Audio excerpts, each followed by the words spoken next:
माधवगढ़ राज्य की हरियाली से लिपटी घाटी में नदी किनारे बसे एक छोटे से गांव में कमला नाम की एक सरल हृदया स्त्री रहती थी। उसका छोटा सा कच्चा घर पेड़ों की छांव में छिपा रहता था।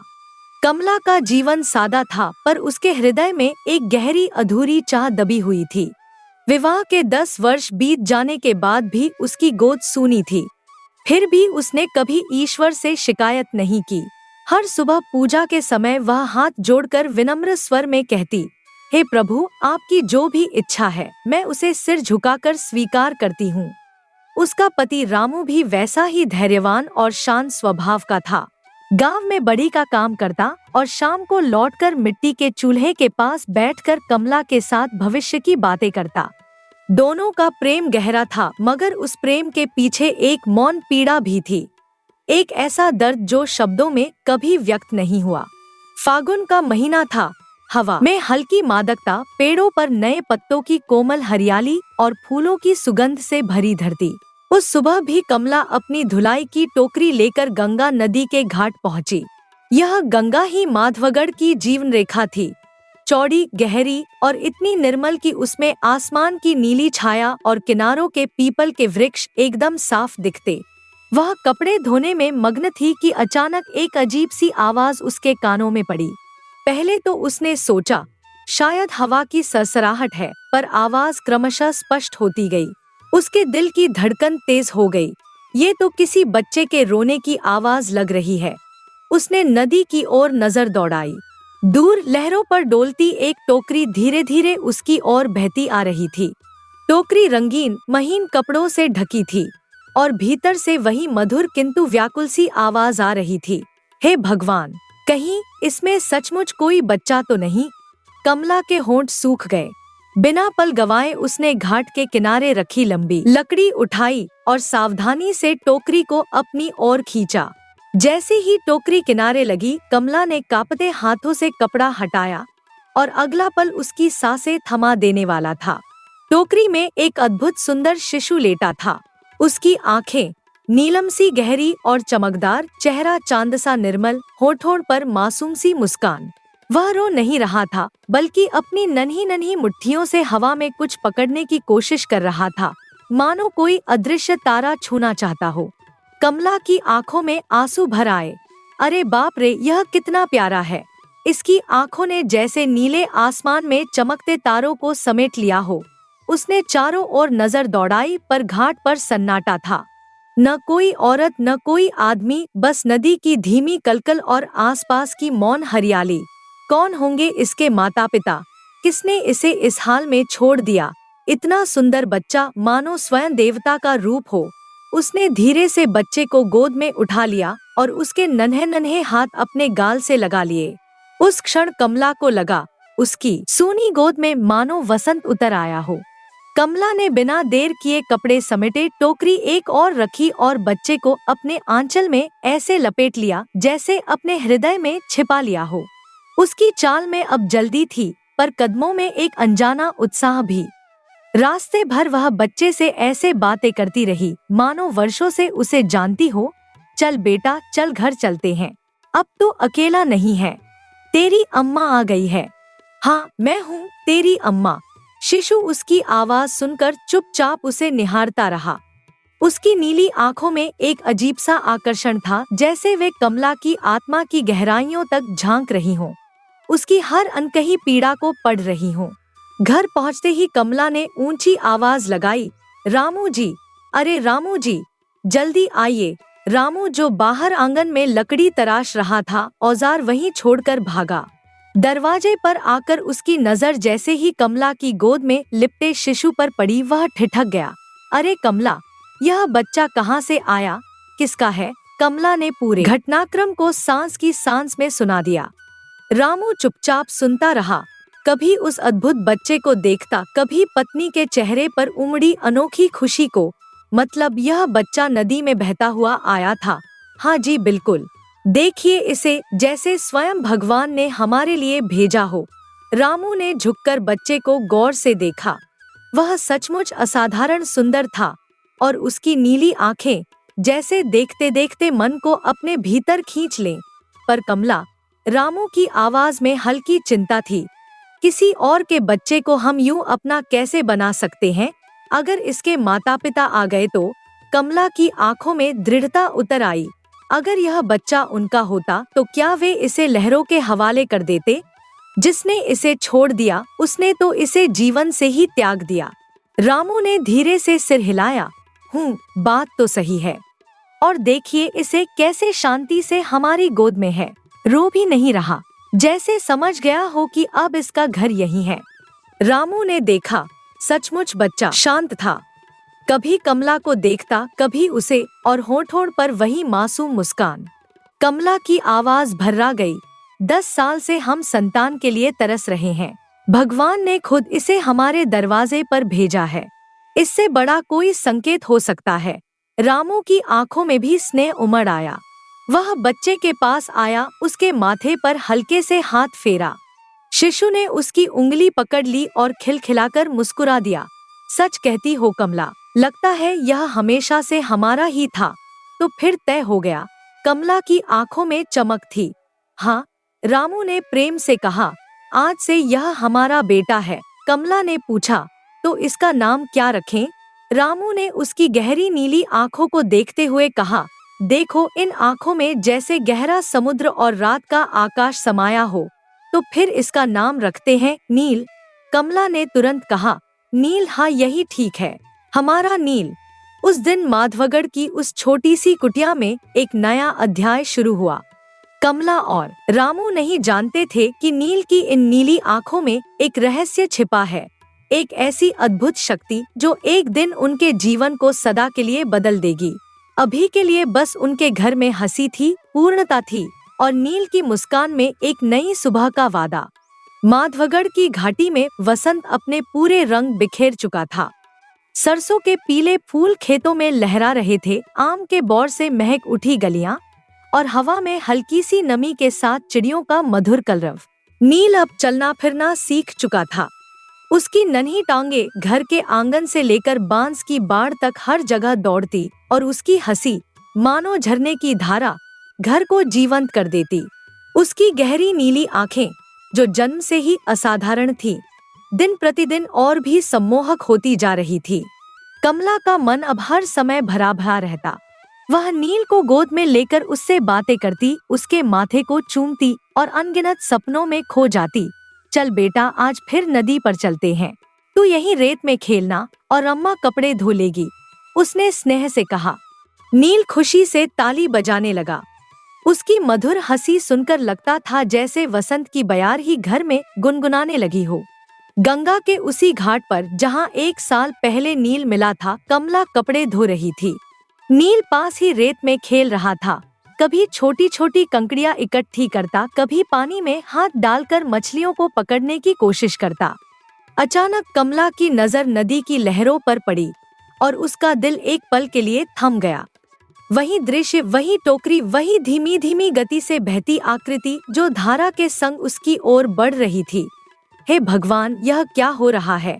कहीं मैं सपना तो नहीं देख रही? लेकिन यह सपना नहीं था। टोकरी पास आते आते हल्के हल्के डोलने लगी और उसके भीतर से किसी शिशु की धीमी सी कराह सुनाई दी। नील बेटा, यहीं रहना, अम्मा अभी आती है।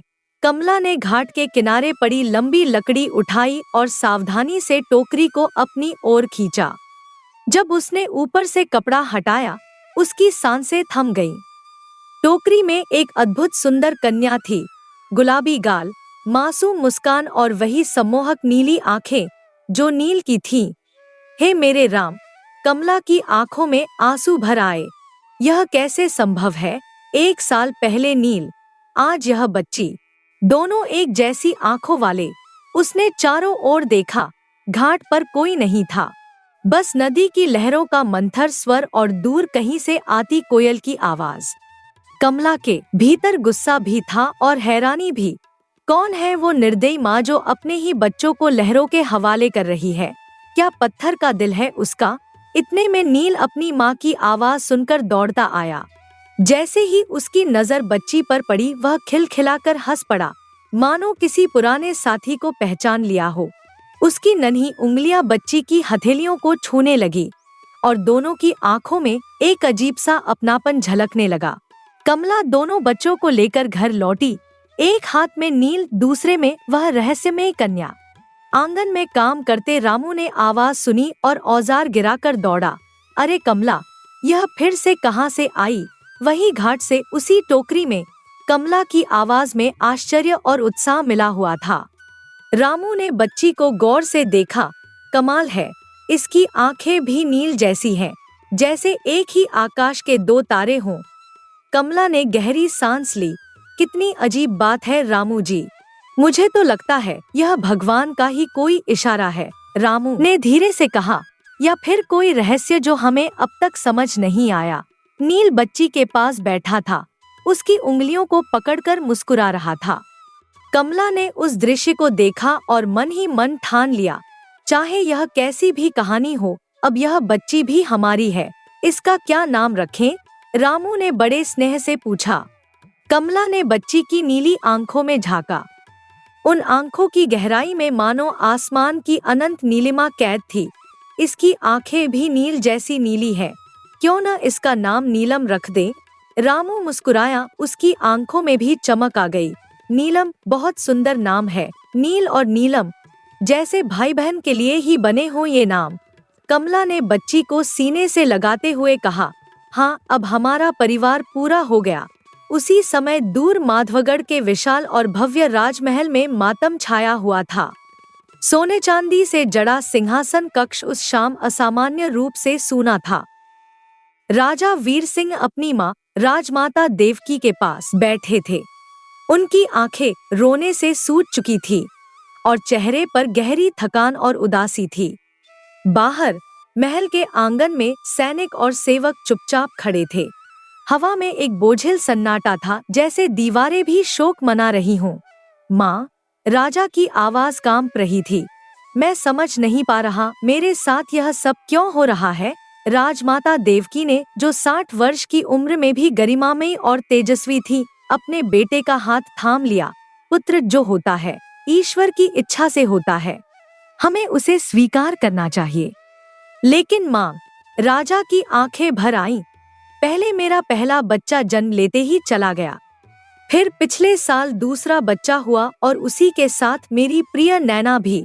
राजा का स्वर टूट गया। उसने अपने चेहरे को हथेलियों में छिपा लिया और आंसुओं को रोक न सका। अब मैं किसके सहारे जीऊं? मेरे बच्चे, मेरी रानी, सब मुझसे छिन गए। राजमाता ने उसकी पीठ पर हाथ फेरते हुए कहा, पुत्र, जीवन में दुख और सुख दोनों आते हैं। तुम राजा हो, तुम्हें दृढ़ रहना होगा। कुछ देर चुप रहने के बाद राजमाता ने गंभीर स्वर में कहा, वीर सिंह, तुम्हें दूसरा विवाह कर लेना चाहिए। राजा ने चौंक कर सिर उठाया। माँ, आप कैसी बातें कर रही हैं? मैं सच कह रही हूँ। तुम्हारी उम्र सिर्फ 25 वर्ष है, आधी जिंदगी तुम्हारे सामने है और राज्य को उत्तराधिकारी की आवश्यकता है। नहीं माँ, राजा का स्वर कठोर था। नैना मेरी आत्मा थी, उसकी जगह कोई और नहीं ले सकता, कभी नहीं। राजमाता ने धैर्य से समझाया, पुत्र, मैं जानती हूँ तुम उससे प्रेम करते थे, लेकिन वह अब इस संसार में नहीं है। उसकी स्मृतियों में डूबकर तुम अपनी शेष जिंदगी बर्बाद नहीं कर सकते। मैं किसी और के साथ खुश नहीं रह पाऊंगा माँ। नैना ही मेरी जिंदगी थी वीर सिंह, थी, अब नहीं है। और जो अब नहीं है, उसके लिए जो है उसे नष्ट करना मूर्खता है। राजा उठकर खिड़की तक चला गया।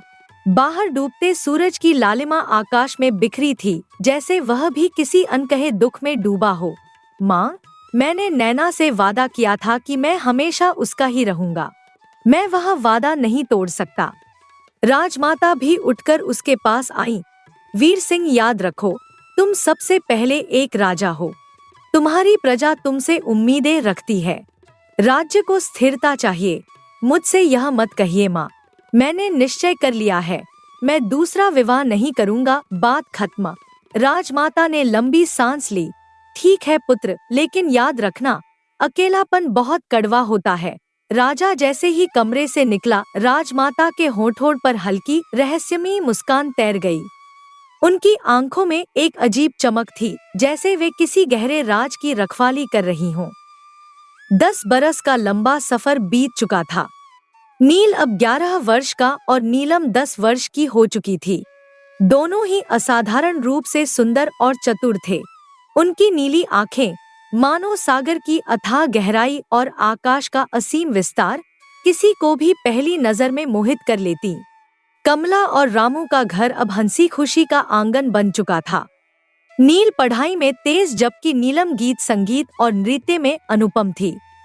गांव के लोग अक्सर कहते, ये दोनों बच्चे जैसे धरती पर उतरे देवदूत हों। उधर माधवगढ़ के राजमहल में राजा वीर सिंह का जीवन अब भी एकांत और शोक में डूबा था। उन्होंने दूसरा विवाह कभी नहीं किया। अपना अधिकांश समय वे महल के बजाय जंगलों में बिताते, मानो प्रकृति ही उनका एकमात्र सहारा हो। हर सुबह राजकीय कार्य निपटाने के बाद राजा अपने प्रिय जंगल निकल पड़ते। हरे भरे वृक्ष, चहचहाते पंछी और नदी की कलकल यही उनके मन को कुछ पल की शांति देते। वह अक्सर अपनी मृत रानी नैना से मन ही मन बातें करते। नैना, काश तुम होती, काश हमारे बच्चे जिंदा होते। यह खालीपन मुझे भीतर से तोड़ रहा है।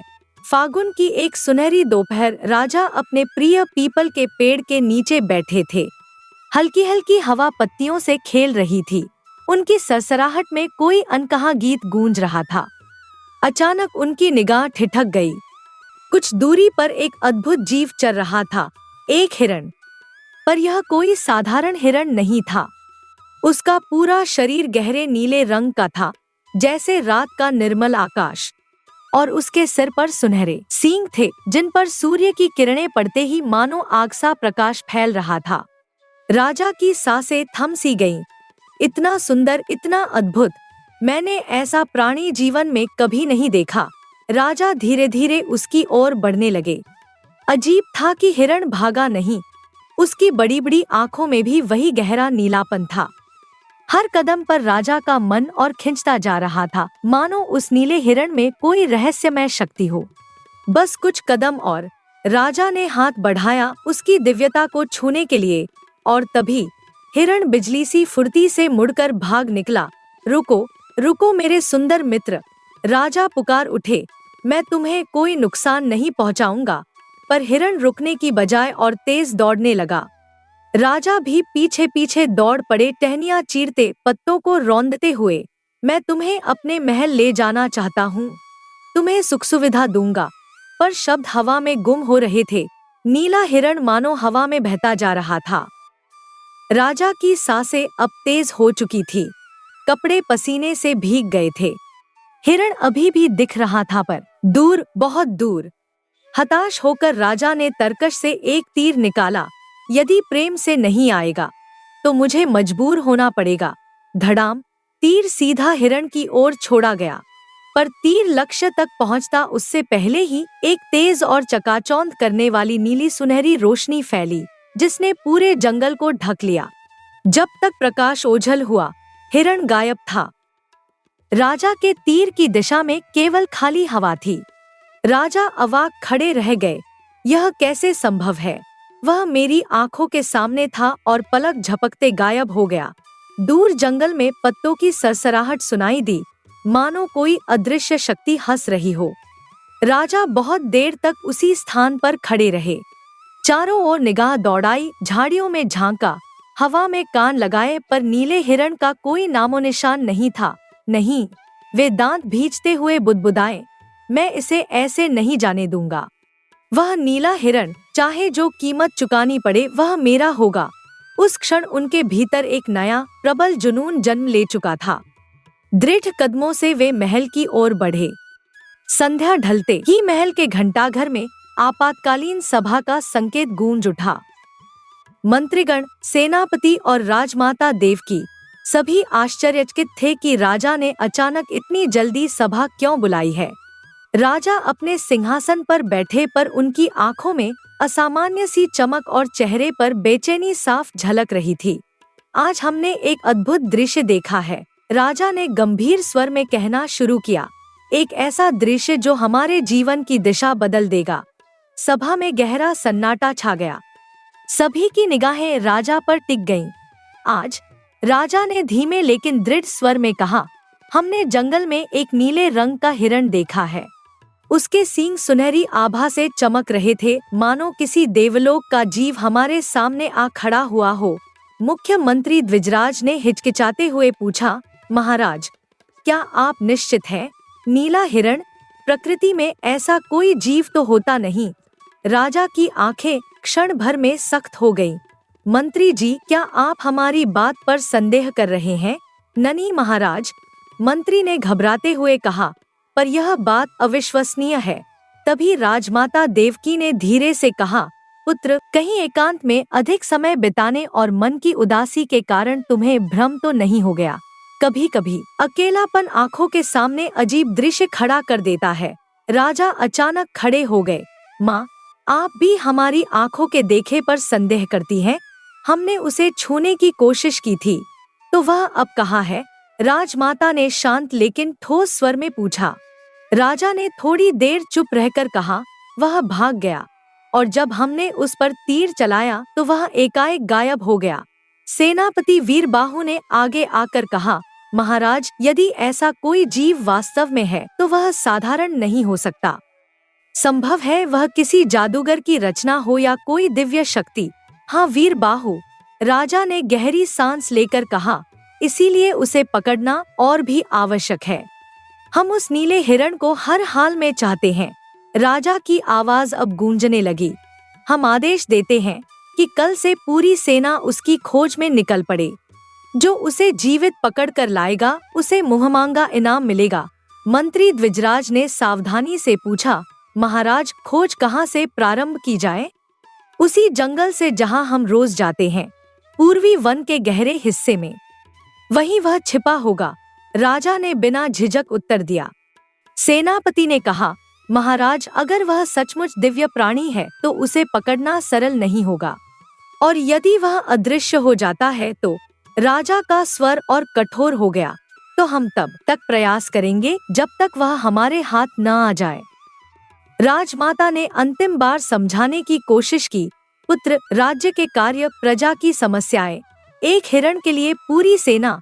बस माँ, राजा की आवाज तलवार की धार जैसी तेज हो उठी। हमारा निर्णय अंतिम है। कल से तलाश शुरू होगी। जैसे ही राजसभा समाप्त हुई, राजमाता देवकी धीमे कदमों से अपने कक्ष में लौटीं। खिड़की पर आकर वह कुछ देर तक निस्तब्ध खड़ी रहीं। बाहर का आसमान सांझ के धुंधलके में डूब रहा था, लेकिन उनके चेहरे पर एक रहस्यमयी मुस्कान उभर आई थी। अगली सुबह मुख्यमंत्री द्विजराज की अगुवाई में 50 श्रेष्ठ सैनिकों का दल महल से रवाना हुआ। राजा के आदेश स्पष्ट थे, पूर्वी जंगल का एक एक कोना खंगाल डाला जाए। सुबह से शाम तक वे दलदल, गुफाओं, चट्टानों और घनी झाड़ियों में भटके। पेड़ों की ऊंची शाखाओं तक निगाह दौड़ाई गई। हर संदिग्ध आवाज पर तीर चढ़ाया गया, पर 3 दिनों की अथक खोज के बाद भी नीले हिरण का एक बाल तक न मिला। थकेहारे, धूल धूसरित चेहरे लिए सैनिक महल लौटे जैसे युद्ध हार कर आए हों। शाम को सभा कक्ष में राजा वीर सिंह उत्सुकता से बैठे थे। उनकी निगाह बार बार द्वार की ओर उठ रही थी। तो कहिए मंत्री जी, उन्होंने उतावले स्वर में पूछा, कहाँ है मेरा नीला हिरण? तुम लोग उसे पकड़ लाए न?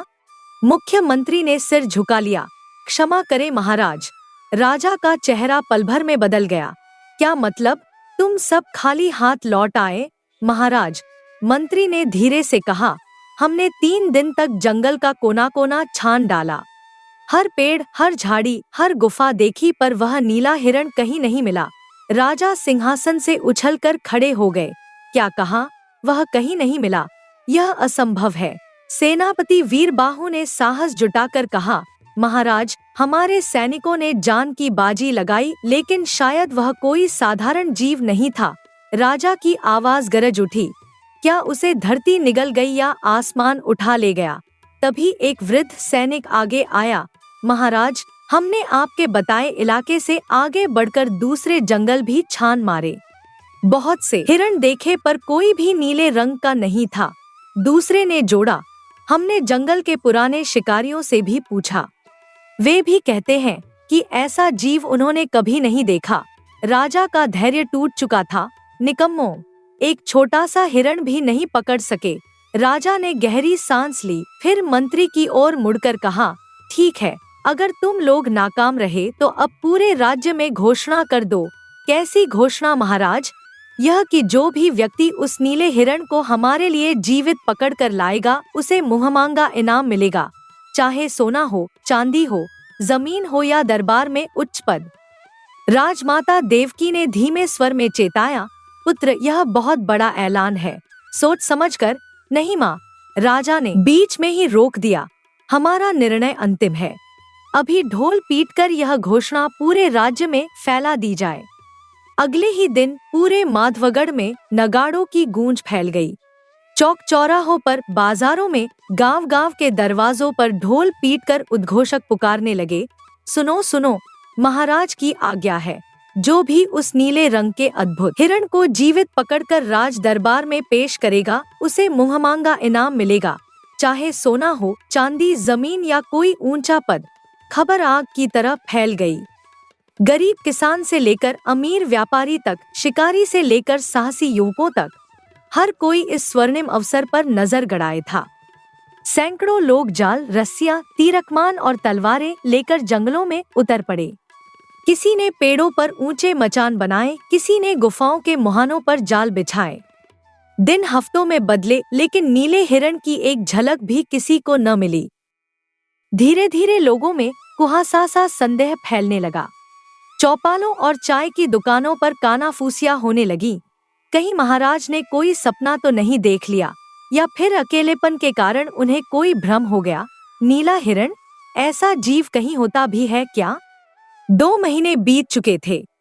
राजा की उम्मीदें मुरझाने लगी थी कि एक दिन दरबार में पहरेदारों ने एक अजनबी को रोका।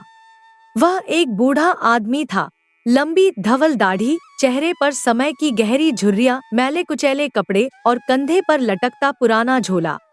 उसकी आंखों में कुछ था, एक अजीब सी पैनी चमक, जैसे वह कोई अनकहा रहस्य संभाले हुए हो। मुझे महाराज से मिलना है, उसने धीमे पर दृढ़ स्वर में कहा।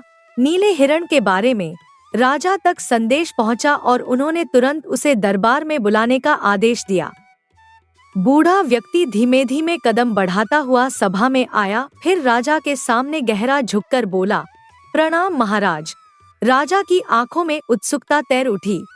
कहिए, आप कौन हैं और नीले हिरण के बारे में क्या जानते हैं? मेरा नाम देवगुरु है, बूढ़ा बोला। 50 वर्षों से जंगलों में शिकार करता आया हूँ। मैंने आपकी घोषणा सुनी है और मैं वह नीला हिरण पकड़ सकता हूँ। सभा में सनसनी दौड़ गई। सभी एक दूसरे का चेहरा पढ़ने लगे। राजा ने संदेह से पूछा, सैकड़ों सैनिक और अनुभवी शिकारी उसे नहीं ढूंढ पाए और तुम अकेले पकड़ लोगे? देवगुरु की मुस्कान में आत्मविश्वास झलक उठा। महाराज, उम्र ने मेरा शरीर कमजोर किया है, पर अनुभव और हुनर अब भी वैसा ही है। मैं जंगल की भाषा बोलता हूँ, उसकी चाल मैं समझता हूँ। राजा की आंखों में अचानक चमक आ गई। तो सचमुच तुम उसे ला सकते हो? हाँ महाराज, देवगुरु ने उत्तर दिया, पर एक शर्त है, मैं अकेला काम करूँगा, न कोई सैनिक, न कोई और। हिरण को पकड़ने के अपने तरीके हैं मेरे। राजा ने बिना देर किए कहा, मंजूर है, हमें बस वह हिरण चाहिए। तरीका तुम्हारा, इनाम हमारा। मंत्री द्विजराज ने चिंता जताई। महाराज, यदि यह भी असफल रहा तो? राजा की आवाज तलवार की धार जैसी तीखी हो उठी। कम से कम यह कोशिश तो करेगा, तुम लोगों की तरह हाथ पर हाथ रखकर नहीं बैठेगा। देवगुरु ने दृढ़ स्वर में कहा, बस कुछ दिनों का धैर्य रखिए महाराज। वह नीला हिरण जल्द ही आपके सामने होगा। राजमाता देवकी की आंखें उस बूढ़े पर टिकी रहीं। उसकी चालढाल में, उसकी नजरों में कुछ था जो साधारण नहीं था। मानो वह जंगल का शिकारी नहीं, बल्कि कोई और ही रूप धरे खड़ा हो। पुत्र, उन्होंने राजा से धीमे स्वर में कहा, इस व्यक्ति के बारे में जानकारी जुटानी चाहिए। पर राजा पहले ही अधीर हो चुके थे। जाओ देवगुरु, और हमारे लिए वह नीला हिरण लेकर आओ। देवगुरु ने राजा को प्रणाम किया, फिर धीमे धीमे कदम बढ़ाते हुए राजसभा से बाहर निकल गए। जैसे ही वे महल के विशाल द्वार से बाहर निकले, उनके झुर्रियों भरे चेहरे पर एक रहस्यमय मुस्कान तैर गई। समय आ गया है, वे बुदबुदाए। उनके कदम सीधे जंगल की ओर बढ़ रहे थे, मजबूत नपेतुले जैसे हर रास्ता पहले से तय हो। राजमहल में राजा वीर सिंह अधीरता से उनकी वापसी की प्रतीक्षा कर रहे थे, इस बात से अनजान कि यह बूढ़ा शिकारी उनकी जिंदगी में एक ऐसा तूफान लेकर आने वाला है जो पूरे राज्य की कहानी बदल देगा। अगली सुबह जब सूरज की पहली सुनहरी किरणें महल की ऊंची दीवारों को आलोकित कर रही थी, अचानक महल के मुख्य द्वार पर हड़कंप मच गया। रक्षकों की जोरदार आवाजें गूंज उठीं, देखो, देवगुरु लौट आए हैं और उनके साथ नीला हिरण। यह खबर हवा से भी तेज राजमहल में फैल गई। राजा वीर सिंह, जो अपने कक्ष में बेचैनी से टहल रहे थे, लगभग दौड़ते हुए राजसभा में पहुंचे। राजसभा में प्रवेश करते ही राजा की आंखें विस्मय से चौंधिया गईं। वहां सबके सामने देवगुरु खड़े थे और उनके बगल में रस्सी से बंधा वही अद्भुत नीला हिरण। राजा, मंत्री, सेनापति सभी अपनी जगह से खड़े हो गए। सन्नाटा ऐसा कि पत्ते की हल्की सरसराहट भी सुनाई दे। हे ईश्वर, राजा के होठों से अनायास निकला, यह तो सचमुच वही नीला हिरण है। हिरण की चमकती नीली खाल पर सूरज की रोशनी पड़ते ही मानो समुद्र की लहरें लहराने लगी हों। उसके सुनहरे सींग ऐसे दमक रहे थे जैसे किसी ने उन्हें शुद्ध सोने से गढ़ा हो। राजा का चेहरा खुशी से दमक उठा। वे दरबारियों की ओर मुड़कर बोले, कहा था न, मैंने कहा था न कि मैंने नीला हिरण देखा है, और आप सबने मुझे भ्रमित कहा था। वे हिरण के चारों ओर घूम घूम कर उसे निहारने लगे। वाह, अद्भुत! भगवान ने कितने प्रेम और धैर्य से इसकी रचना की है। मंत्री द्विजराज धीरे से बोले, महाराज, जीवन में ऐसा जीव मैंने कभी नहीं देखा, और इसके सींग। राजा ने उत्साहित होकर कहा, मानो सोने के सूरज ने इन्हें चूमा हो। राजा ने देवगुरु की ओर रुख किया। देवगुरु, आपने असंभव को संभव कर दिया। आपने न केवल मेरा विश्वास लौटाया बल्कि पूरे राज्य की आंखें खोल दी। देवगुरु ने विनम्रता से सिर झुकाया। महाराज, यह मेरा सौभाग्य है कि मैं आपकी सेवा कर सका। जो चाहो मांगो, सोना चांदी, जमीन या कोई उच्च पद। राजा ने उदारता से कहा। देवगुरु मुस्कराए। अभी मुझे कुछ नहीं चाहिए महाराज, आपकी प्रसन्नता ही मेरे लिए सबसे बड़ा पुरस्कार है। राजा ने आगे बढ़कर कहा, उस दिन जंगल में मैं इसे छू नहीं पाया था, आज मैं अपने ही महल में इसे स्पर्श करूंगा। वे धीरे धीरे आगे बढ़े। हिरण शांत खड़ा रहा, उसकी गहरी आंखों में मानो अनंत रहस्य छिपे हों। राजा ने अपना हाथ बढ़ाया, बस कुछ इंच की दूरी और। अचानक पूरी सभा एक तीव्र, चकाचौंध कर देने वाली नीली रोशनी से भर गई। हर किसी ने अपनी आंखें ढक ली। जब प्रकाश फीका पड़ा तो सबने देखा, हिरण गायब था। फर्श पर सिर्फ एक टूटी हुई रस्सी पड़ी थी। राजा ने विस्मय और घबराहट से पूछा, यह क्या हुआ? वह कहाँ गया? सेनापति वीरबाहु की आवाज कांप रही थी। महाराज, यह कोई साधारण प्राणी नहीं था, यह तो जादू है। देवगुरु ने शांत स्वर में कहा, महाराज, आपने दर्शन मांगे थे, मैंने कराए। राजा की आंखों में गुस्सा और उलझन थी। तो यह छल था? छल नहीं महाराज, देवगुरु ने दृढ़ता से कहा, सत्य का परिचय था। जो आपने देखा वह माया थी, एक झलक उस असली शक्ति की जो इस धरती में, इस आकाश में और आपके भीतर भी विद्यमान है। मंत्री द्विजराज ने गंभीरता से पूछा, कौन सी शक्ति? स्पष्ट कहिए। देवगुरु की आंखों में नीली ज्वाला सी चमक उठी। वही शक्ति जो सोई हुई है और जिसे जगाने का समय आ गया है। देवगुरु ने गंभीर, ठहराव भरी आवाज में कहा, महाराज, सत्य यही है कि न आप, न मैं और न ही कोई साधारण मनुष्य उस असली नीले हिरण को कभी पकड़ सकता है। राजा ने आंखों में चमक और स्वर में उत्सुकता लिए पूछा, तो फिर कौन पकड़ सकता है देवगुरु? देवगुरु की दृष्टि जैसे समय के पार झांक रही थी। देवगुरु ने राजा की ओर मुख करके कहा, महाराज, आप पूछते हैं वह कौन होगा? तो सुनिए, एक असाधारण राजकुमार, केवल आपका पुत्र ही उस नीले हिरण को पकड़ सकता है। आपके माथे की रेखाएं स्पष्ट संकेत दे रही हैं। आपके जीवन में एक पुत्र और एक पुत्री का सुख लिखा है। राजा की भौहें सिकुड़ गईं। देवगुरु, यह कैसे संभव है? वे धीमे स्वर में बोले, हमारी दोनों संतानें जन्म के समय ही चल बसी थी, और महारानी भी। देवगुरु ने दृढ़ आवाज में बात काटी, महाराज, मैं जो कह रहा हूँ वह अटल है। आपके दोनों बच्चे जीवित हैं और कहीं इस संसार में आपकी प्रतीक्षा कर रहे हैं। यह सुनकर दरबार में खुसुर-फुसुर शुरू हो गई।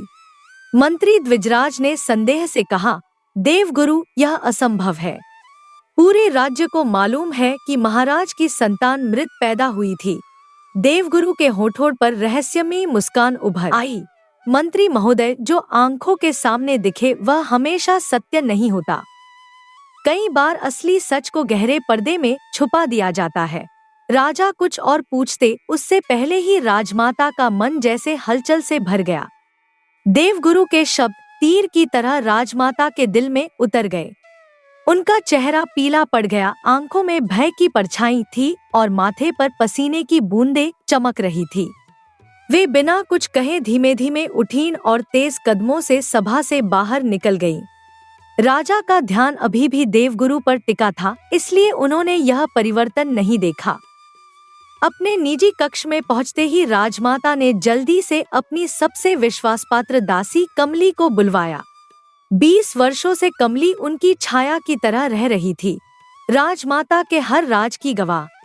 कमली, राजमाता की आवाज में चिंता और आदेश दोनों थे। जी राजमाता, कमली ने घबराकर सिर झुकाया। उसने कभी अपनी मालकिन को इतना व्याकुल नहीं देखा था। राजमाता ने उसका हाथ कसकर थाम लिया और आंखों में सीधा झांकते हुए कहा, मैं तुमसे एक सवाल पूछूंगी, तुम उसका जवाब सच सच देना। एक शब्द भी छुपाया तो अंजाम तुम्हें पता है।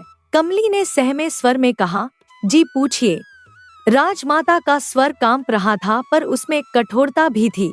11 वर्ष पहले जब राजकुमार और राजकुमारी का जन्म हुआ था, मैंने तुम्हें जो आदेश दिया था, क्या तुमने वैसा ही किया था? कमली की सांस सटक गई, गला सूख गया। राजमाता का स्वर अचानक तीखा हो गया। मैंने तुम्हें कहा था, उन दोनों बच्चों को खत्म कर दो, हमेशा के लिए। क्या तुमने सच में वही किया था? कमली ने कांपते हुए उत्तर दिया, जी राजमाता, आपके आदेश के अनुसार हम उन्हें जंगल ले गए और राजमाता की आंखें अंगारों की तरह जल उठीं। साफ साफ कहो कमली, सच में मारा थे उन्हें? कमली की आंखें झुक गईं। जी राजमाता, हमने उन्हें इस संसार से विदा कर दिया और दफना दिया था वहीं जंगल में। राजमाता ने उसकी आंखों में गहरी नजर डाली, जैसे भीतर तक झांक लेना चाहती हो। तुम झूठ तो नहीं बोल रही हो? अगर यह झूठ निकला तो मैं तुम्हें ऐसी सजा दूंगी जो 7 जन्मों तक याद रहेगी। कमली ने हाथ जोड़ते हुए कहा, राजमाता, मैं क्यों झूठ बोलूंगी? हमने सच में वही किया था जैसा आपने कहा था। राजमाता ने लंबी सांस ली, पर उनके मन का बोझ हल्का नहीं हुआ। देवगुरु की रहस्यमयी बातें जैसे उनके कानों में गूंज रही थी। आपके दोनों बच्चे जीवित हैं। राजमाता ने कमली की ओर गुस्से से देखा, तुम यहाँ से चली जाओ। और सुनो जी राजमाता, अगर कभी किसी ने तुमसे उन बच्चों के बारे में पूछा तो तुम यही कहना कि वे मर गए थे, समझी? जी राजमाता समझ गई। अब मेरी नजरों से दूर हो जाओ वरना अच्छा नहीं होगा। कमली डरकर तुरंत कमरे से निकल गई। राजमाता अकेली खिड़की के पास खड़ी हो गई। उनका मन बेचैन था। काश वो जादूगर गलत हो, उन्होंने मन में सोचा। काश उसकी बातें सिर्फ अटकलें हों, क्योंकि अगर दोनों बच्चे सच में जिंदा हैं, उनकी आंखों में डर की छाया थी। वे जानती थी कि अगर सच सामने आ गया तो उनका किया गुनाह बेनकाब हो जाएगा। नहीं, उन्होंने दृढ़ता से सोचा, मैं इसकी इजाजत नहीं दूंगी। जो भी हो, सच कभी सामने नहीं आना चाहिए। राजमाता अपने कक्ष में खिड़की के पास खड़ी थी। देवगुरु की बातें उनके दिल को बेचैन कर रही थी। नहीं, उन्होंने अपने आप से कहा, वो जादूगर गलत कह रहा है। वे मर गए थे, हाँ मर गए थे, लेकिन उनकी आंखों में डर साफ दिखाई दे रहा था। अनजाने में वे उस रात को याद करने लगीं जब सब कुछ शुरू हुआ था। 12 वर्ष पहले का समय था। राजकुमार वीर सिंह एक दिन शिकार के दौरान जंगल के पास एक छोटे से गांव में पहुंचे थे। वहां उनकी नजर नैना नाम की एक सुंदर लड़की पर पड़ी। नैना का परिवार बहुत गरीब था। उसके पिता एक साधारण किसान थे, लेकिन नैना की सुंदरता, उसका सरल स्वभाव और मासूमियत ने राजकुमार के दिल पर गहरा प्रभाव डाला। कुछ ही महीनों में राजकुमार वीर सिंह ने बिना किसी से पूछे नैना से गंधर्व विवाह कर लिया। राजमाता देवकी को अब भी याद था वो दिन जब वीर सिंह नैना को लेकर महल आए थे। राजमहल के मुख्य कक्ष में राजमाता अपने सिंहासन पर बैठी थी।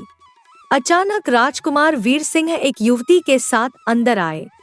राजमाता, राजमाता, वीर सिंह ने उत्साह से कहा था, आज मैं आपके लिए एक अनमोल तोहफा लेकर आया हूँ।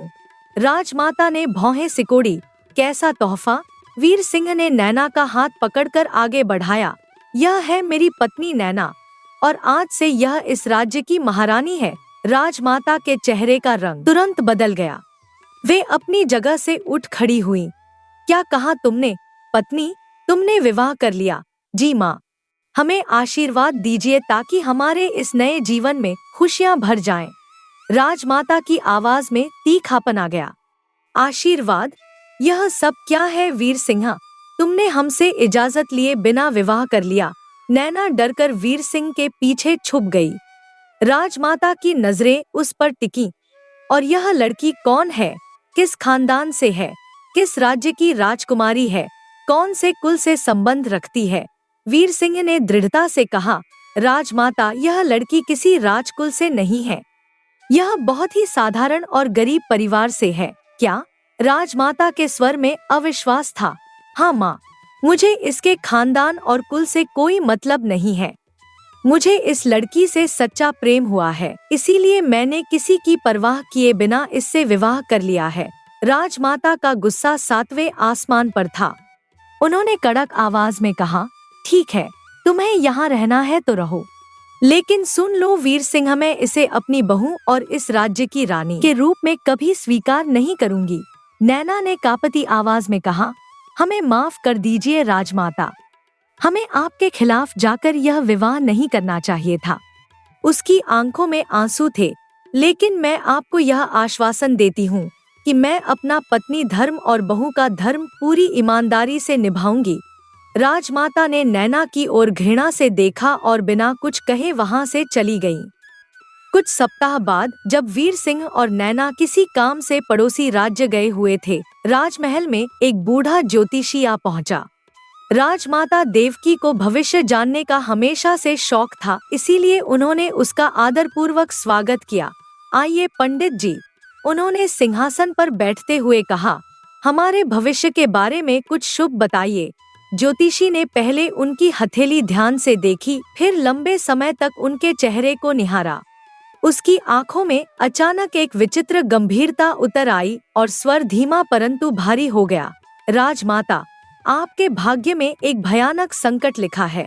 देवकी की भौहें तन गईं। किस प्रकार का संकट? ज्योतिषी ने गहरी सांस ली। आपकी बहू, उसकी कोख से जो भी संतान जन्म लेगी वह आपके लिए विनाश का कारण बनेगी। राजमाता का दिल जोर से धड़कने लगा। आपका क्या मतलब है? मेरी गणना स्पष्ट कहती है, ज्योतिषी ने धीमे और ठहरे शब्दों में कहा, उसकी संतान असामान्य शक्तियों से युक्त होगी।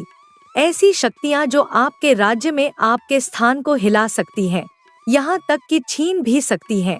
उसके बाद वह ज्योतिषी जितनी चुपचाप आया था उतनी ही चुपचाप चला गया, लेकिन उसके शब्द राजमाता के कानों में हथौड़े की तरह गूंजते रहे। ज्योतिषी के जाने के बाद राजमाता देर तक खिड़की के पास खड़ी रहीं। मन में एक ही बात घूम रही थी, नहीं, यह मैं कभी नहीं होने दूंगी। उनके भीतर संदेह और डर के साथ एक काला विचार जन्म ले चुका था। अगर वह लड़की सचमुच मेरी सत्ता के लिए खतरा है तो उसकी संतान को जन्म लेने ही क्यों दूं? कुछ महीनों बाद राजकुमार वीर सिंह चेहरे पर चमक लिए उनके पास आए। माँ, आपको एक अद्भुत समाचार देना है, नैना माँ बनने वाली है। यह सुनकर राजमाता की सांस अटक गई। क्या कहा? वीर सिंह खिलखिलाकर बोले, जी हाँ माँ, मैं पिता बनने वाला हूँ और आप दादी। लेकिन जिस खुशी की उन्हें उम्मीद थी उसकी जगह राजमाता के चेहरे पर गहरी चिंता और बेचैनी थी। उनके मन में ज्योतिषी के शब्द फिर से गूंज उठे, उसकी संतान तुम्हारे विनाश का कारण बनेगी। उस रात राजमाता अपने कक्ष में इधर-उधर टहलती रहीं। उनके चेहरे पर कठोर निश्चय उतर चुका था। नहीं, यह बच्चा जन्म नहीं लेगा।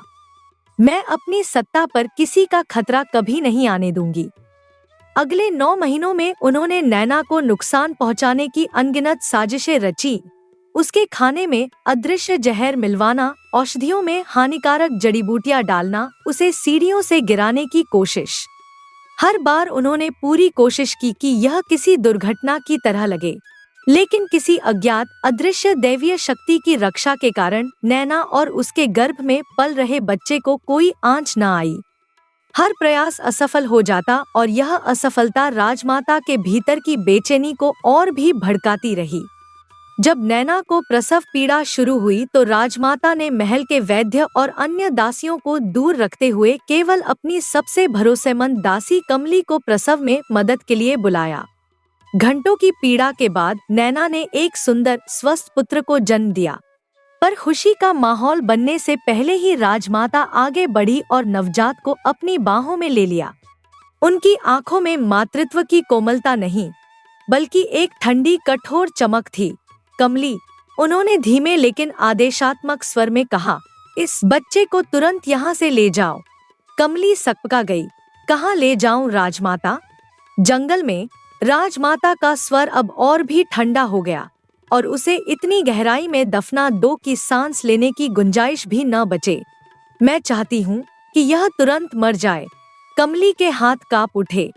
उसने मासूम से बच्चे की ओर देखा। उसकी नन्ही उंगलियां हवा को थामने की कोशिश कर रही थी, मानो जीवन से लिपटी हों।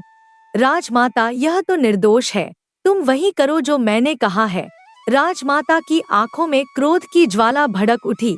और अगर जुबान खुली तो तुम्हारी लाश भी उसी जंगल में गाड़ दी जाएगी।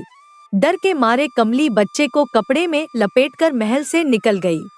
उधर प्रसव कक्ष के बाहर राजकुमार वीर सिंह बेचैनी से टहल रहे थे। जैसे ही दरवाजा खुला, राजमाता बाहर आईं। माँ, नैना कैसी है और हमारा बच्चा? राजमाता ने अपना चेहरा दुख से झुका लिया। पुत्र, नैना तो ठीक है, लेकिन क्या माँ? वीर सिंह के स्वर में घबराहट थी। तुम्हारा बच्चा जन्म से पहले ही मृत था। यह सुनते ही वीर सिंह का चेहरा पीला पड़ गया। वे बिना कुछ कहे भीतर भागे, जहां नैना रोते रोते बेहाल थी। 1 वर्ष बाद नैना के गर्भवती होने की खबर ने राजमहल में फिर हलचल मचा दी। लेकिन इस बार राजमाता के भीतर दबा हुआ गुस्सा भभक उठा। उनकी आंखों में नफरत और भय का मिलाजुला तूफान था। अब की बार कोई चूक नहीं होगी, उन्होंने मन ही मन ठान लिया। कुछ महीनों बाद नैना ने एक नन्ही सुंदर कन्या को जन्म दिया। उसके गुलाबी गाल और मासूम मुस्कान मानो पूरे कमरे में उजाला फैला रही थी। लेकिन राजमाता के लिए यह उजाला एक श्राप था। उन्होंने तुरंत कमली को आदेश दिया, जैसा पहले किया था वैसा ही अब भी करो। इस बच्ची का अंत कर दो। बच्चे के प्राण जाते ही राजमाता ने ठंडी सांस ली, परंतु राजमाता की आंखों में अब एक और भी भयानक इरादा चमक रहा था। उनका मन पूरी तरह निर्दयी हो चुका था। रानी को लेकर उनके मन में हमेशा से ईर्ष्या और डर था। उन्होंने सोचा, जब तक यह स्त्री जीवित है, यह फिर किसी संतान को जन्म दे सकती है, और अगर संतान हुई तो मेरा वर्चस्व खतरे में पड़ जाएगा। उस रात जब महल की गलियों में सन्नाटा पसरा था और सब गहरी नींद में थे, राजमाता चुपचाप नैना के कक्ष में दाखिल हुईं। प्रसव की थकान से चूर नैना निर्जीव सी बिस्तर पर पड़ी थी। राजमाता ने धीरे से तकिया उठाया और उसे नैना के चेहरे पर कसकर दबा दिया। नैना ने घबराहट में हाथ पैर मारे, लेकिन उसके कमजोर शरीर में इतनी ताकत कहाँ थी कि वह राजमाता की निर्दय पकड़ से छूट सके। कुछ ही पलों में उसकी सांसें थम गईं। तकिया हटाते ही राजमाता ने गहरी सांस ली। उनके चेहरे पर एक भयावह मुस्कान फैल गई। ना रहेगा बांस, ना बजेगी बांसुरी। अब यह मुसीबत हमेशा के लिए खत्म। उन्होंने धीमे स्वर में कहा, अब मैं अपने पुत्र का विवाह अपनी पसंद की राजकुमारी से कराऊंगी और कोई मुझे रोक नहीं सकेगा। यादों का सिलसिला टूटते ही राजमाता के माथे पर पसीने की बूंदें चमकने लगी। यह सच किसी भी हालत में बाहर नहीं आना चाहिए। किसी को पता नहीं चलना चाहिए कि दोनों बच्चों की मौत और नैना की मृत्यु के पीछे मेरा हाथ था। लेकिन फिर वह एक सवाल से कांप उठी। अगर वे तीनों सच में मर गए तो वह बूढ़ा शिकारी महाराज की किस संतान की बात कर रहा था? यह सोचते ही उनके पैरों तले मानो जमीन खिसक गई। देवगुरु की बातों से विचलित राजा वीर सिंह अगली ही सुबह महल से निकल पड़े। घोड़े की लगाम थामे वे गहरे जंगलों की ओर बढ़ते गए। शायद प्रकृति की गोद में उन्हें अपने मन का बोझ हल्का करने का उपाय मिल जाए। क्या हमारे बच्चे सचमुच जीवित हैं? लेकिन यह कैसे संभव हो सकता है? यह सवाल उनकी आत्मा में गूंजता रहा। कुछ देर बाद वे अपने प्रिय पीपल के वृक्ष के नीचे जा बैठे। मंद हवा में पत्तों की सरसराहट उन्हें सांत्वना देने की कोशिश कर रही थी। अचानक उनकी नजर पास के आम के पेड़ पर गई। वहां लगभग 10 वर्ष की एक चंचल लड़की फुर्ती से डाल पकड़कर ऊपर चढ़ने की कोशिश कर रही थी। उसकी नीली आंखें धूप में नीलम सी चमक रही थी और घने काले बाल हवा में बिखरते जा रहे थे। अरे बच्ची, राजा ने पुकारा, सावधान, कहीं गिर मत जाना। लड़की ने नीचे झांककर मासूम मुस्कान बिखेरी। कोई बात नहीं मान्यवर, मैं पेड़ पर बहुत अच्छे से चढ़ सकती हूँ। राजा ने देखा कि लड़की भले ही फुर्तीली हो, पर ऊंची डालियों पर लगे पके आम तक पहुँचने में उसे कठिनाई हो रही थी। रुको, मैं मदद करता हूँ, राजा ने कोमल स्वर में कहा। वे सहजता से उठे, पेड़ के पास गए और लंबी मजबूत भुजाओं से ऊंची डालियों को झुकाकर पके हुए सुनहरे आम तोड़े। उन्होंने एक एक करके वे आम लड़की के थामे हुए आंचल में रख दिए। वाह, आपका बहुत बहुत धन्यवाद। लड़की की आंखें खुशी से चमक उठीं। आपने मेरे लिए इतने सारे आम तोड़ दिए। राजा ने उसे गौर से देखा। उसकी मुस्कान में मासूमियत थी, लेकिन आंखों में कुछ था जो दिल को अजीब सा छू रहा था। अरे वाह, राजा के होठों से अनायास निकल पड़ा। तुम कौन हो बच्ची? तुम्हारी ये आंखें कितनी अनोखी हैं। राजा की आवाज में एक हल्का सा कंपन था। ये नीली आंखें, ये तो मुझे किसी की बहुत याद दिला रही हैं। लड़की ने सिर थोड़ा तिरछा कर मासूमियत से पूछा, मेरा नाम नीलम है। लेकिन आप बताइए न, मेरी आंखें आपको किसकी याद दिलाती हैं? राजा की आंखों के कोनों में नमी आ गई। मेरी पत्नी की भी बिल्कुल ऐसी ही नीली आंखें थी। नीलम ने उत्सुकता से कहा, अच्छा, आपको पता है, मेरे भाई की आंखें भी मेरी तरह नीली हैं। राजा का दिल जैसे जोर से धड़कने लगा। तो फिर तुम्हारी अम्मा या तुम्हारे बाबा, उनमें से किसी की आंखें भी जरूर नीली होंगी, है न? नीलम ने सिर हिलाकर कहा, नहीं, न तो अम्मा की और न ही बाबा की आंखें नीली हैं। हमें तो पता ही नहीं कि हमारी आंखें ऐसी क्यों हैं। राजा के मन में हलचल मच गई। यह कैसे संभव है? राजा ने गहरी सांस लेकर पूछा, नीलम, तुम्हारा घर कहाँ है? यहीं पास में है। नीलम ने हाथ से जंगल के उस पार की ओर इशारा किया। बस थोड़ी दूर पैदल चलने पर मिल जाएगा। क्या तुम मुझे अपने घर ले चलोगी? मैं तुम्हारे अम्मा बाबा से मिलना चाहूँगा। नीलम खिल उठी। हाँ हाँ, जरूर, अम्मा बाबा आपको देखकर बहुत खुश होंगे। लेकिन अगले ही पल राजा का चेहरा गंभीर हो गया। उन्हें याद आया कि वे एक राजा हैं। अगर वे अचानक किसी साधारण परिवार के घर गए तो उनके लिए परेशानी खड़ी हो सकती है। नहीं बेटी, आज मुझे जल्दी लौटना है, लेकिन फिर किसी दिन जरूर आऊंगा। ठीक है अंकल जी, नीलम ने हल्की सी मुस्कान दी। लेकिन आप रोज आइएगा। मुझे आपसे बात करके बहुत अच्छा लगा।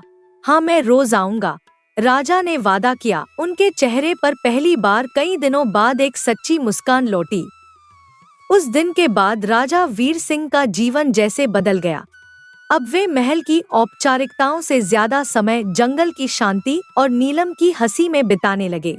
नीलम भी हर दिन उसी आम के पेड़ के पास उनका इंतजार करती। दोनों के बीच एक अद्भुत अनकहा सा रिश्ता पनप रहा था, जिसे न तो वे समझ पा रहे थे और न ही तोड़ पा रहे थे। एक दिन आम के पेड़ की छांव में बैठे राजा ने नीलम की ओर देखते हुए धीमे स्वर में कहा, नीलम, अगर आज मेरी बेटी जिंदा होती तो वह बिल्कुल तुम्हारी तरह होती और तुम्हारी ही उम्र की होती। नीलम की मासूम आंखें बड़ी हो गईं। तो अब वो कहाँ है? राजा की आवाज भर्रा गई। अब वो इस दुनिया में नहीं है बेटी।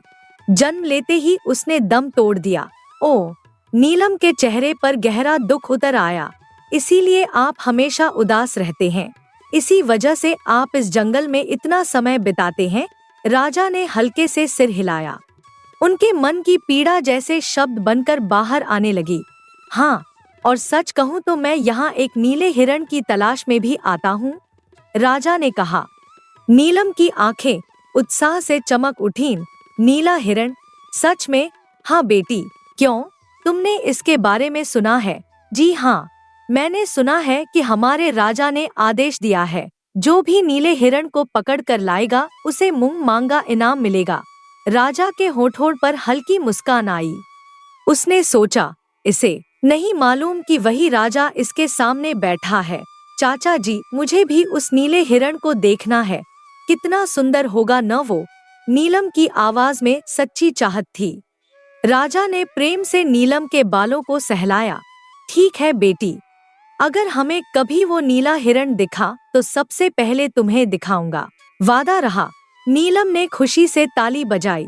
वाह, सच में? बिल्कुल सच, राजा ने मुस्कुराकर कहा। उन्हें नहीं मालूम था कि जिस नीले हिरण को वे खोज रहे हैं, उसका रहस्य कहीं दूर जंगल में नहीं, बल्कि उनके सामने बैठी इसी मासूम बच्ची से जुड़ा है। और उन्हें यह भी नहीं पता था कि यह नन्ही लड़की कोई और नहीं, बल्कि उनकी अपनी खोई हुई बेटी है। कुछ दिनों बाद नील अपनी माँ कमला के कहने पर जंगल में कंदमूल और हरी पत्तियां बटोरने आया।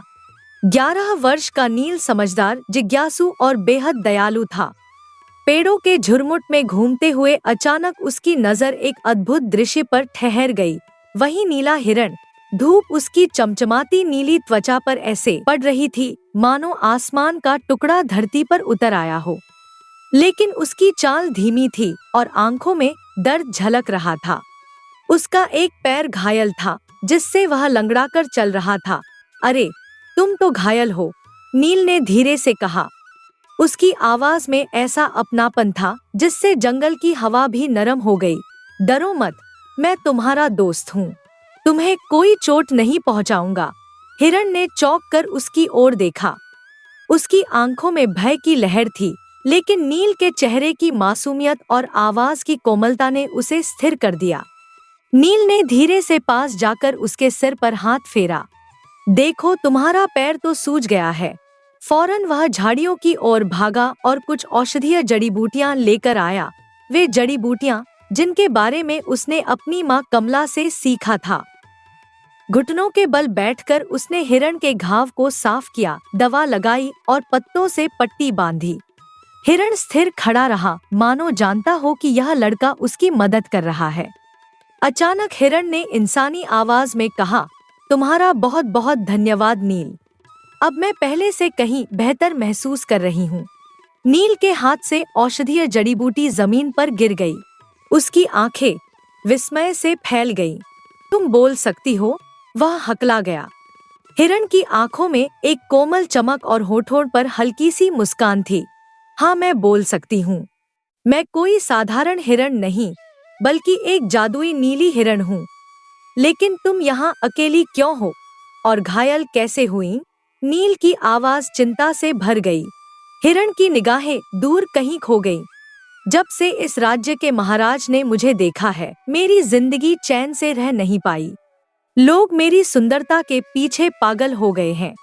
हर कोई मुझे पकड़ना चाहता है। लेकिन क्यों? नील ने हैरानी से पूछा। क्योंकि मैं अलग हूँ, अनोखी हूँ। लोग मुझे अपनी शान का हिस्सा बनाना चाहते हैं। लेकिन किसी को यह नहीं पता कि मैं सिर्फ एक सुंदर प्राणी नहीं, बल्कि एक महत्वपूर्ण संदेश की वाहक हूँ। नील ने गंभीरता से सिर हिलाया। मैं समझ सकता हूँ। तुम्हारी सुंदरता को देखकर कोई भी मोहित हो जाएगा और फिर तुम्हें अपने पास रखने की कोशिश करेगा। हिरण ने गहरी सांस ली। असल में मुझे महाराज से एक बेहद जरूरी बात करनी है। एक संदेश है जो उनके और पूरे राज्य के लिए बहुत महत्वपूर्ण है। लेकिन अब जब हर कोई मेरा दुश्मन बन गया है, मैं उनके पास कैसे पहुंचूं? नील ने तुरंत पूछा। कैसा संदेश? क्या है वो बात? हिरण की आंखों में रहस्य चमक उठा। यह तुम अभी नहीं समझोगे नील, लेकिन वक्त आने पर तुम सब जान जाओगे। नील ने बिना सोचे कह दिया, तो जब तक तुम महाराज से नहीं मिल पाती, तुम मेरे साथ मेरे घर चलो, मैं तुम्हें छुपा दूंगा। हिरण ने संकोच से कहा, लेकिन अगर तुम्हारे घर वालों को पता चल गया कि मैं यहाँ हूँ, तो शायद वे भी मेरी जान के पीछे पड़ जाए। नील की आंखों में आत्मविश्वास था। तुम फिक्र मत करो, मेरे पास इसका हल है। मेरे घर के पीछे एक पुराना कमरा है जिसका अब कोई इस्तेमाल नहीं करता। तुम वहाँ छुप सकती हो। मैं तुम्हारे लिए खाना पानी लाता रहूंगा, किसी को पता भी नहीं चलेगा। हिरण ने राहत की सांस ली। नील, तुम्हारा दिल बहुत बड़ा है, तुमने मेरी जान बचाई है। शाम ढलने लगी थी। आसमान के किनारों पर सुनहरी रोशनी फैल रही थी और गांव के लोग अपने अपने घर लौट रहे थे। इसी भीड़ भाड़ और आवाजाही में नील ने बड़ी चतुराई से हिरण को घर के पीछे के हिस्से में पहुंचा दिया। वहां एक छोटा अंधेरा कमरा था जिसमें पुराने अनाज के बोरे रखे थे। यहाँ तुम सुरक्षित रहोगी, नील ने कहा, और रात में जब सब सो जाएंगे मैं तुम्हारे लिए खाना लाऊंगा। हिरण की आंखों में कृतज्ञता झलक रही थी। नील, मैं तुम्हारा यह एहसान कभी नहीं भूलूंगी, नील ने हल्के से मुस्कुराकर कहा, और मैं तुम्हें अकेला कभी नहीं छोड़ूंगा। दूसरी ओर राजमहल में राजमाता देवकी अपने बेटे के व्यवहार में आए बदलाव को देखकर परेशान हो रही थी। हर दिन राजा वीर सिंह जंगल से खुशी खुशी लौटते थे। उनके चेहरे पर एक अलग ही चमक होती थी।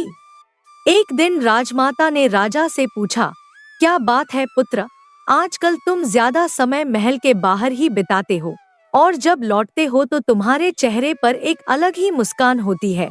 राजा ने खुशी से कहा, आप ठीक कह रही हैं माँ, वैसे तो मैं अपने पुत्र को खुश देखकर बहुत प्रसन्न हूँ। राजमाता ने कहा, लेकिन क्या मैं इसका कारण जान सकती हूँ? राजा की आंखों में एक विशेष चमक आई। जी हाँ माँ, इसका कारण है एक बहुत ही प्यारी 10 वर्षीय कन्या। राजमाता का दिल जोर से धड़कने लगा। 10 वर्षीय कन्या? जी हाँ, वह लड़की हमें हर वक्त हमारी मृत पत्नी नैना और हमारी खोई हुई बेटी की याद दिलाती है। उसके साथ समय बिताकर हमें बहुत शांति मिलती है। राजमाता का मुंह सूख गया। कैसी दिखती है वो लड़की? बहुत सुंदर है माँ, और उसकी आंखें बिल्कुल नैना जैसी नीली हैं। राजमाता के मन में एक भयानक संदेह पैदा हुआ, कहीं यह वही तो नहीं? आप भी कभी हमारे साथ चलिए माँ, राजा ने उत्साह से कहा। आप भी उससे मिलकर खुश हो जाएंगी, वह बहुत प्यारी है। राजमाता ने अपनी घबराहट छुपाते हुए कहा, हाँ हाँ जरूर चलूंगी। लेकिन उनके मन में तूफान मच रहा था। कहीं हमारा डर सच तो नहीं हो रहा? यह वही बच्ची तो नहीं जिसे हमने मरवाने का आदेश दिया था? उस रात राजमाता को नींद नहीं आई।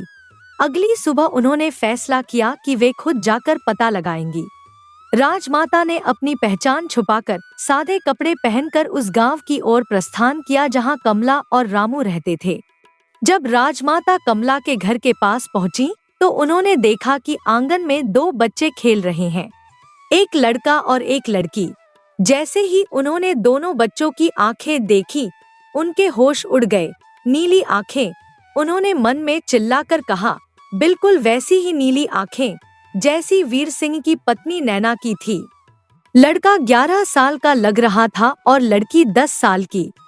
यह वही उम्र थी जो उनके मरवाए गए बच्चों की होनी चाहिए थी। राजमाता के पैरों तले जमीन खिसक गई। वे समझ गईं कि ये वही बच्चे हैं जिन्हें उन्होंने कमली से मरवाने को कहा था। तो कमली ने हमसे झूठ कहा था। उन्होंने मन में सोचा, उसने इन बच्चों को मारा नहीं बल्कि इस गरीब परिवार को दे दिया।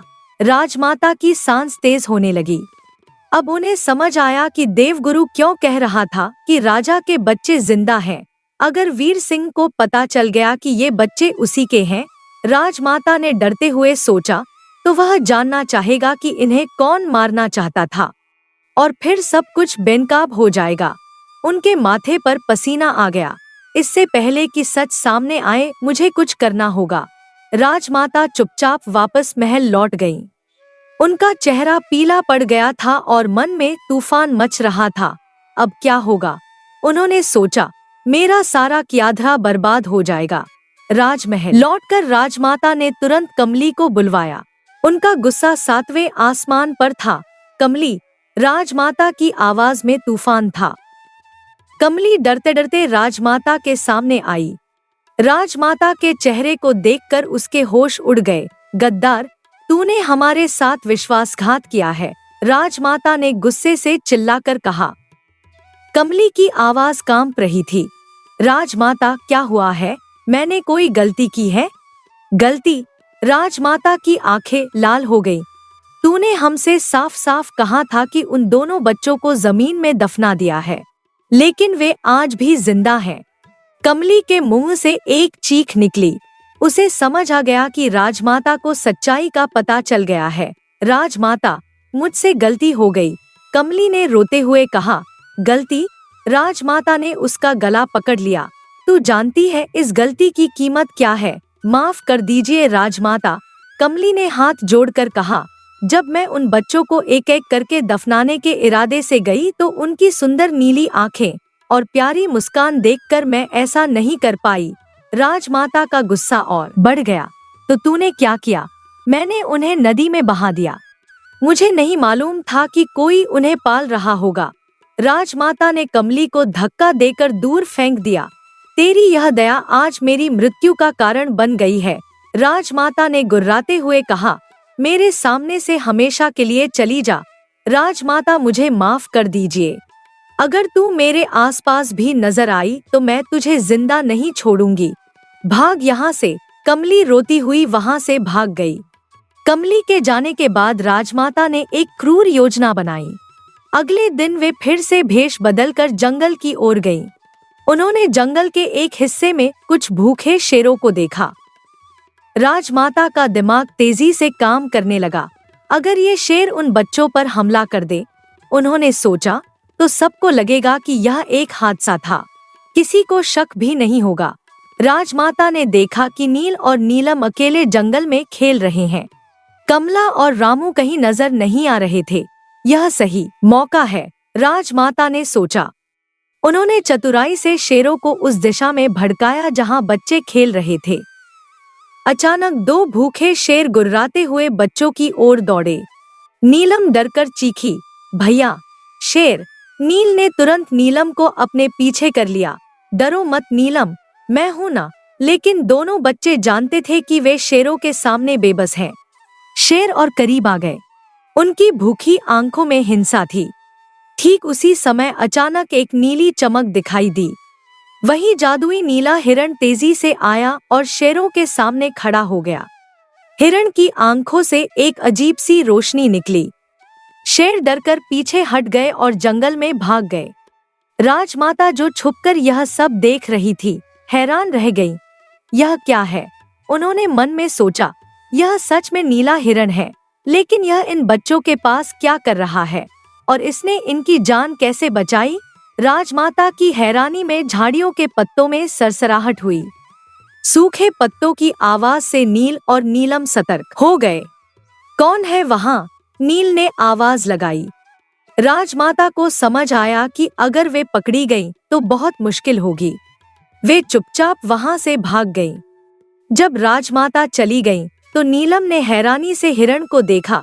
भैया, यह तो नीला हिरण है, वही जिसके बारे में पूरे राज्य में बात हो रही है। नील ने मुस्कुराते हुए कहा।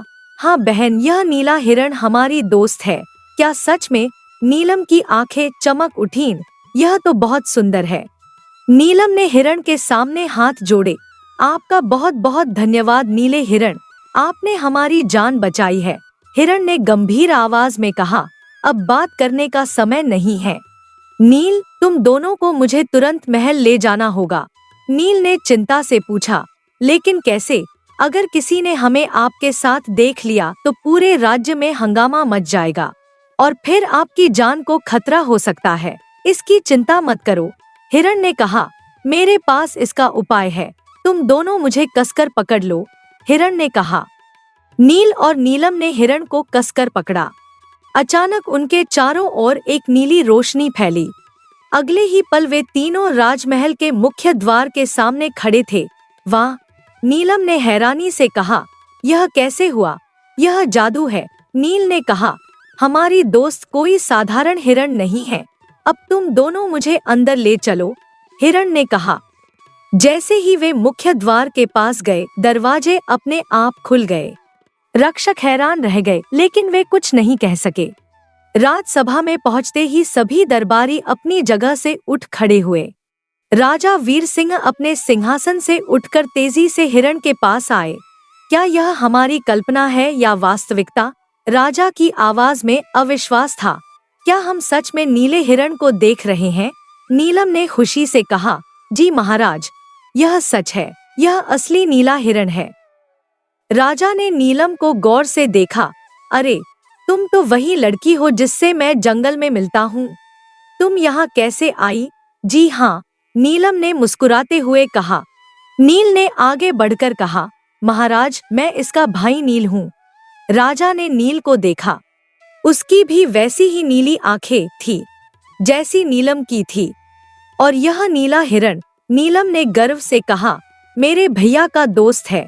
इसने आज हमारी जान बचाई है। अचानक राजा को देवगुरु की बात याद आई। उस रहस्यमयी शिकारी ने कहा था कि नीले हिरण को केवल राजा की संतान ही पकड़ सकती है। राजा का दिल तेजी से धड़कने लगा। कहीं यह बच्चे, वे नील और नीलम को गौर से देखने लगे। दोनों की नीली आंखें, उनकी सुंदरता, उनकी उम्र, सब कुछ मेल खा रहा था। राजा की आंखों में आंसू आ गए। क्या यह संभव था कि ये वही बच्चे हैं जिन्हें वे मृत समझ रहे थे? हिरण ने राजा की तरफ देखा। राजा वीर सिंह अभी भी हैरानी में डूबे हुए थे। नील और नीलम को देखकर उनके मन में तूफान मच रहा था। नीला हिरण उनकी आंखों में झांक रहा था, जैसे वह उनके मन की बात पढ़ रहा हो। अचानक हिरण ने मधुर आवाज में कहा, महाराज, क्या आप उस रहस्यमयी शिकारी के बारे में सोच रहे हैं? राजा की आंखें और भी फैल गईं। तुम बोल सकती हो? और तुम्हें कैसे पता चला कि मैं क्या सोच रहा हूँ? हिरण ने गंभीर स्वर में कहा, जी महाराज, और वह देवगुरु नाम का शिकारी, उसे मैंने ही भेजा था आपके पास। मैंने ही उससे कहा था कि वह आपसे यह सब कहे। राजा हैरानी से बोले, लेकिन यह कैसे संभव है? वह भी तुम्हें पकड़ने के लिए आया था। नहीं महाराज, हिरण ने कहा, वह एक दिव्य आत्मा थी जो मेरी मदद करने आई थी। सब कुछ एक योजना का हिस्सा था। राजा ने कहा, जब से हमने तुम्हें देखा है, हम बेचैन हो गए थे। लगता था जैसे कोई अधूरी इच्छा पूरी होने वाली हो, लेकिन अब तुम्हें देखकर लग रहा है जैसे कोई गहरी कमी पूरी हो गई हो। राजा की आवाज में व्याकुलता थी। बताओ, तुम कौन हो? क्या रहस्य है इस नीले रंग का? और ये बच्चे, इनका क्या संबंध है तुमसे? हिरण ने लंबी सांस ली। महाराज, मैं आपसे पूरी सच्चाई कहने जा रही हूँ। तैयार रहिए। हिरण की आवाज में गहरी भावना आई। महाराज, मैं आपकी पत्नी हूँ, नैना। राजसभा में गिरी हुई सुई की आवाज भी सुनाई दे सकती थी। सभी दरबारी, सैनिक, मंत्री सब सन्न रह गए। राजा के पैरों तले जमीन खिसक गई। वे अपने सिंहासन पर बैठ गए और ये दोनों प्यारे बच्चे। हिरण ने प्रेम से नील और नीलम की ओर देखा। ये हमारी संतान है, आपके राजकुमार और राजकुमारी। राजा की आंखों में आंसू आ गए। उनकी आवाज कांप रही थी। यह कैसे हो सकता है? हमारे दोनों बच्चे तो जन्म के साथ ही मर गए थे। और नैना, हमारी नैना का तो 10 साल पहले देहांत हो गया था। राजा ने अपना सिर पकड़ा। हमने खुद अपने हाथों से उसकी चिता को अग्नि दी थी। यह सब एक सपना है, एक भ्रम है। हिरण ने धीरे से कहा, महाराज, जो आप कह रहे हैं वह भी सच है, और जो मैं कह रही हूँ वह भी सच है। इसका मतलब? राजा ने पूछा। महाराज, यह सब आपकी माताजी का किया गया है। हिरण की आवाज में दुख था। राजमाता देवकी ने मेरी हत्या की थी। क्या कहा? राजा उठ खड़े हुए। जी महाराज, उन्होंने मेरी जान इसलिए ली ताकि मैं फिर कभी किसी बच्चे को जन्म न दे सकूं। उन्हें डर था कि मेरी संतान उनके लिए खतरा बनेगी। हिरण ने आगे कहा, उन्होंने मेरे शरीर को तो मार दिया, लेकिन मेरी आत्मा यहाँ वहाँ भटकती रही। मैं अपने बच्चों के लिए, आपके लिए चिंतित थी। तभी स्वर्ग की एक दिव्य परी मेरे पास आई। वह मुझे अपने साथ ले जाना चाहती थी। राजा ने ध्यान से सुना, लेकिन मैंने उससे विनती की। मैंने कहा कि पहले मेरे पति को सच्चाई का पता चलना चाहिए। मेरे बच्चों को अपने असली पिता से मिलना चाहिए। और फिर राजा ने पूछा। उस दिव्य परी ने मेरी बात मानी। उसने मुझे एक मौका दिया। मुझे नीले हिरण का रूप दिया गया ताकि मैं आपके पास आ सकूं। हिरण ने बताया कि कैसे राजमाता ने दासी कमली को बच्चों को मारने का आदेश दिया था। कैसे कमली की दया के कारण बच्चे बच गए और नदी में बहकर कमलारामों के घर पहुँचे। आज तक ये बच्चे नहीं जानते कि इनके असली माता पिता कौन है। हिरण ने कहा। नील और नीलम हैरानी से सब सुन रहे थे। यह सब सुनकर राजा का गुस्सा फूट पड़ा। उनकी आंखें लाल हो गईं। माँ ने यह सब किया है। वे गुर्राए। अपनी ही बहू की हत्या, अपने ही पोते पोती को मरवाने की कोशिश। राजा ने तुरंत आदेश दिया, तुरंत राजमाता को गिरफ्तार करो, उनके सारे अधिकार छीन लो, उन्हें कारागार में डाल दो। सैनिक तुरंत राजमाता को लेने गए। जब राजमाता को राजसभा में लाया गया तो वे समझ गईं कि सब कुछ खुल गया है। उनके चेहरे पर कोई पछतावा नहीं था। हाँ, मैंने यह सब किया है, उन्होंने कड़क आवाज में कहा, और मुझे कोई पछतावा नहीं है। मैं अपने राज्य की रक्षा कर रही थी। राजा ने गुस्से से कहा, रक्षा? निर्दोष बच्चों और एक सरल औरत की हत्या करना रक्षा है? राजा हिरण के पास आए और उसके सामने घुटने टेक दिए। नैना, हमें माफ कर दो। हम एक अच्छे पति नहीं बन सके। हम तुम्हारी रक्षा नहीं कर सके। राजा की आवाज में पछतावा था। हमें एक और मौका दो। हमारे साथ रहो। हम एक खुशहाल परिवार बनाएंगे। लेकिन हिरण ने दुख से सिर हिलाया। नहीं मेरे प्रिय, अब ऐसा नहीं हो सकता। क्यों? राजा ने रोते हुए पूछा। मैंने उस दिव्य परी से वादा किया था। सच्चाई का पता चलने के बाद मुझे उसके साथ वापस जाना है। नहीं, तुम कहीं मत जाओ नैना। राजा ने हिरण को पकड़ने की कोशिश की।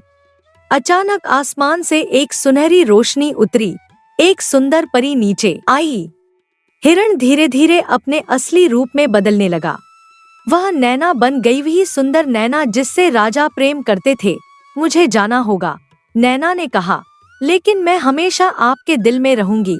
नैना ने नील और नीलम को गले लगाया। मेरे बच्चों, अपने पिता का ख्याल रखना और हमेशा अच्छे काम करना। नैना परी के साथ आसमान में उड़ गई। एक सुनहरी रोशनी में वह गायब हो गई। राजा रोते रहे। नील और नीलम भी रो रहे थे। राजा ने अपने आंसू पोंछे और नील नीलम को गले लगाया। मेरे बच्चों, अब तुम मेरे साथ हो। हम एक साथ रहेंगे। राजा ने कमला और रामू को भी महल बुलवाया। आपने मेरे बच्चों का पालन पोषण किया है। राजा ने उनसे कहा, आप हमेशा के लिए महल में रहेंगे। आप हमारे परिवार का हिस्सा हैं। राजा ने महल के सबसे सुंदर हिस्से में नीले हिरण की एक भव्य मूर्ति बनवाई। यह हमारी प्रिय नैना की यादगार है, राजा ने घोषणा की, जिसने हमें सच्चाई दिखाई और हमारे बच्चों को वापस दिलाया। हर साल उस दिन को नैना दिवस के रूप में मनाया जाने लगा। नील और नीलम ने राजकुमार और राजकुमारी का जीवन शुरू किया। वे अपने दत्तक माता पिता कमलारामों के साथ साथ अपने पिता के भी प्रिय थे। राजा वीर सिंह एक न्यायप्रिय और दयालु राजा बन गए। उनका राज्य खुशहाली से भर गया और कभी कभी चांदनी रातों में महल के बगीचे में एक नीला हिरण दिखाई देता था, जैसे नैना अपने परिवार को आशीर्वाद दे रही हो। इस प्रकार माधवगढ़ राज्य में सत्य की विजय हुई। दुष्ट राजमाता को उसके पापों की सजा मिली। नील और नीलम को अपने असली पिता मिल गए और नैना की आत्मा को शांति मिली। दोस्तों, यह कहानी हमें सिखाती है कि सच्चाई कितनी भी छुपी हो एक दिन सामने जरूर आती है। प्रेम और न्याय की हमेशा विजय होती है। धन्यवाद। जहाँ सत्य है वहाँ धर्म है, जहाँ धर्म है वहाँ विजय है।